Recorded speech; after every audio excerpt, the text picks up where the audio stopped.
dhulma zipo zinafanyika, ndivyo ama sivyo? Kunazo dhulma kule manyumbani ama hakuna?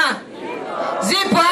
Ni wakati umefika wa zile dhulma kuzizungumza peupe ili kuzikomesha. Tukubaliana hapo? Kwa hivyo nataka niwashukuru wote ambao wamejitokeza siku hii ya leo ili tuje tuambizane, tukumbushane kuwa masuala mengine yanafanyika na ni ya dhulma, na tufuate njia gani wakati mtu amepatwa na dhulma ile. Tuko na wanawake ambao wanafanya kazi kwa fisheries aina mbalimbali, lakini saa zingine pia wanapitia dhulma za kijinsia.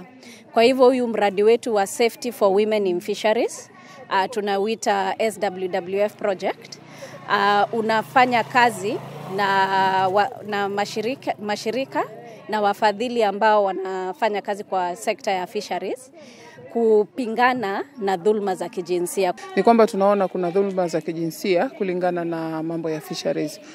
Inatokea wakati ya kwamba mama hawezi kupata samaki mpaka awe anajuana na mvuvi yoyote, na si kujuana kama ndugu, yani wawe baadaye wanajuana kama ni wapenzi.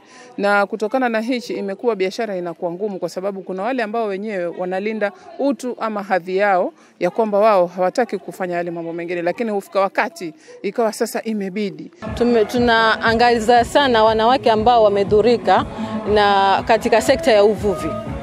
Umeelewa? Kwa sababu inasemekana kwamba lile dau ule mwanamke kulipata ama kuuza samaki zake ni lazima awe ameenda kimwili na ambaye you are on something like that. So it's something that they should know their rights first, na pia wao mwenyewe tunajua jinsi gani tunamdhibiti kulingana na afya yake ya kiakili.